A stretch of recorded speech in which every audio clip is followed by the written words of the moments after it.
My dear brethren, I truly Meus rejoice. queridos irmãos, eu tenho o prazer de estar com vocês nessa experiência de estar aqui nesta reunião. Obrigado. Há 65 anos, logo após a Segunda Guerra Mundial, testemunhei em primeira mão as bênçãos do programa de bem-estar da igreja.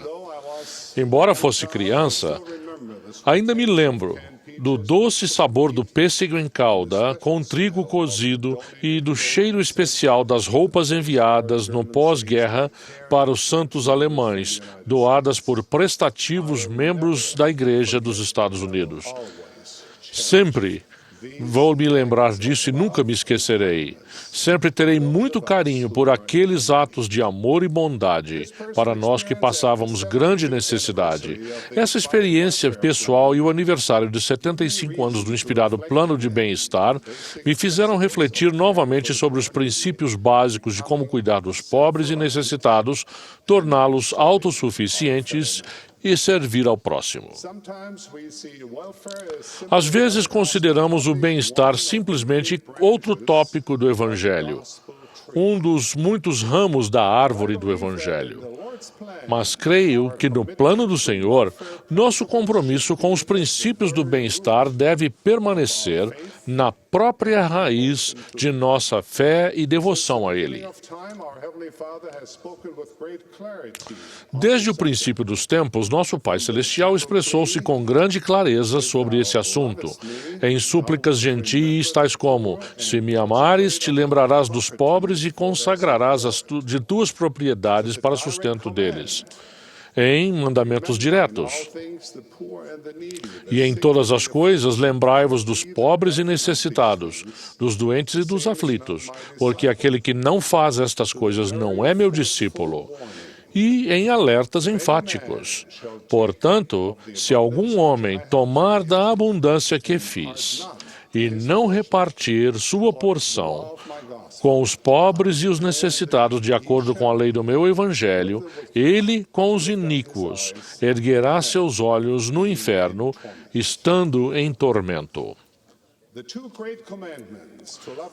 Os dois grandes mandamentos, amar a Deus e a nosso próximo, são uma mescla do temporal com o espiritual. É importante notar que esses dois mandamentos são chamados de grandes porque todos os outros mandamentos dependem deles. Em outras palavras, nossas prioridades pessoais, familiares e da igreja devem começar com isso. Todas as outras metas e ações devem emanar desses dois grandes mandamentos, de nosso amor a Deus e a nosso próximo. Como as duas faces de uma moeda, o temporal e o espiritual são inseparáveis. O doador de toda a vida proclamou: todas as coisas são espirituais para mim, e em tempo algum vos dei uma lei que fosse terrena. Para mim, isso significa que a vida espiritual é, acima de tudo, uma vida. Não é simplesmente algo a ser conhecido e estudado, é para ser vivido. Infelizmente, há quem desconsidere o temporal por achar que isso é menos importante. Eles valorizam o espiritual e menosprezam o temporal. Embora seja importante ter nossos pensamentos voltados para o céu, perderemos a essência da religião se nossas mãos também não estiverem voltadas para o nosso próximo. Enoque, por exemplo, desenvolveu uma sociedade de Sião por meio do processo espiritual de criação de um povo uno de coração e de mente, e do trabalho temporal de garantir que não houvesse pobres entre eles. Como sempre, podemos tomar nosso exemplo perfeito, Jesus Cristo, como modelo. Como ensinou o presidente J. Reuben Clark, quando o Salvador veio à Terra, tinha duas grandes missões. Uma era a de cumprir seu papel de Messias, a expiação da queda e o cumprimento da lei. A outra era o trabalho que fez entre seus irmãos e irmãs na carne, aliviando-lhes os sofrimentos.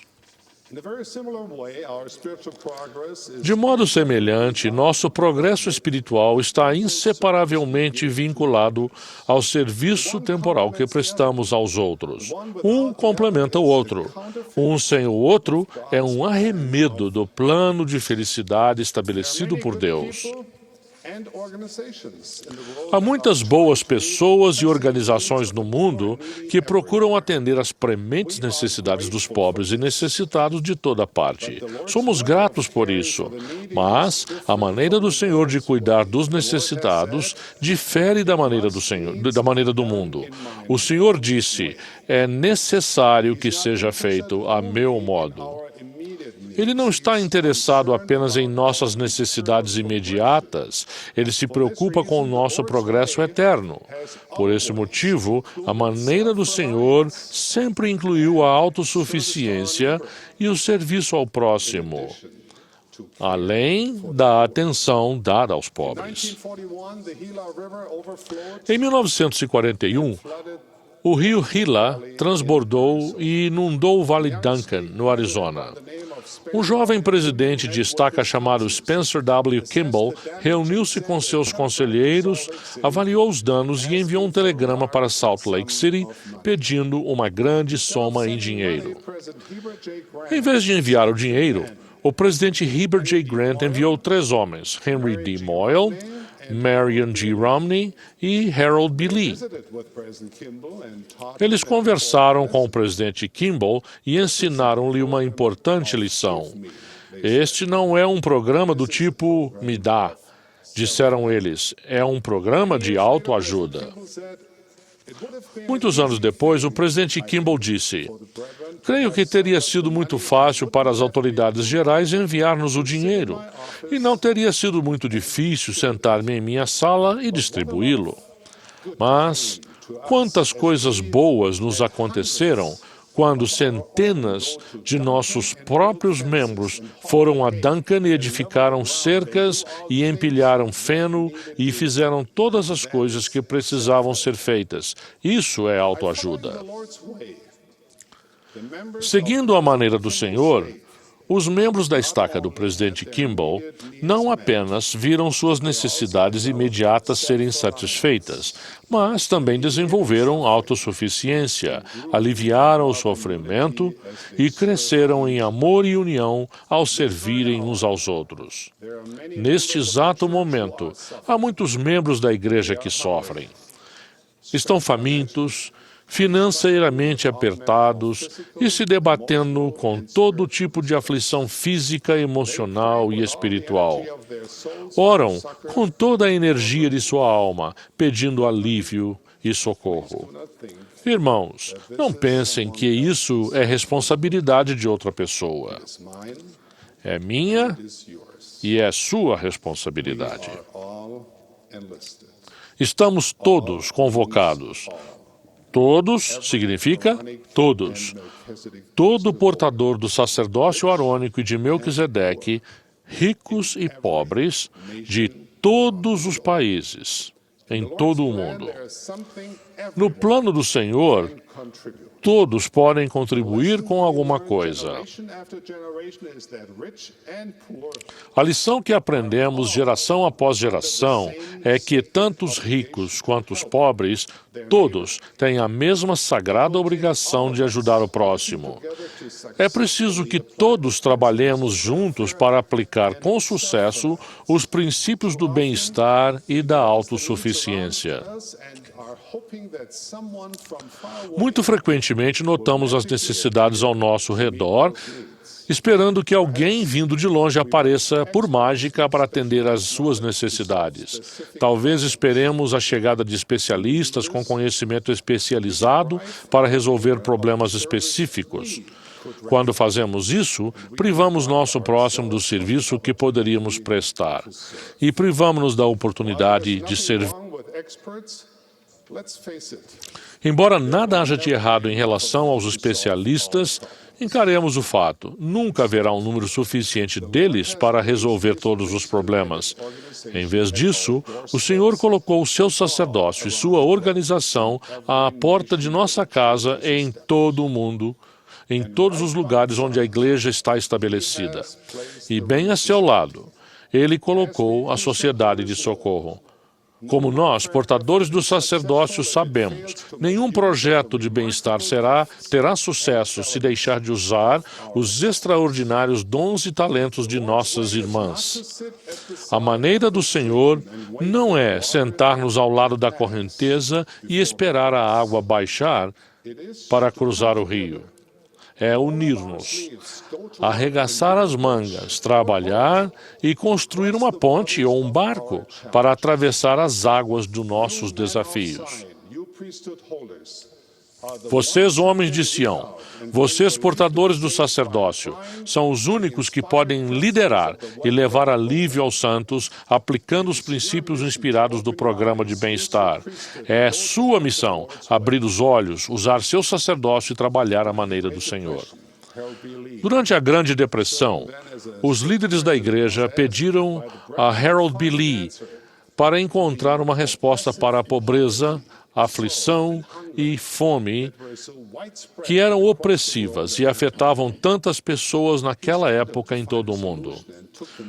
Lutando para encontrar uma solução, ele levou o assunto ao Senhor e perguntou: que tipo de organização precisamos para fazer isso? E foi como se o Senhor lhe dissesse: olha, meu filho, você não precisa de nenhuma outra organização. Eu lhe dei a maior organização que existe na face da terra. Nada é maior do que a organização do sacerdócio. Tudo o que você precisa fazer é colocar o sacerdócio para trabalhar. É só isso. Esse é o ponto inicial de nossa época também. Já temos a organização do Senhor estabelecida. Nosso desafio é determinar como usá-la. O ponto de partida é familiarizar-nos com o que o Senhor já revelou. Não devemos presumir que saibamos. Precisamos abordar o assunto com a humildade de uma criança. Cada geração precisa aprender de novo as doutrinas que alicerçam a maneira do Senhor de cuidar dos necessitados.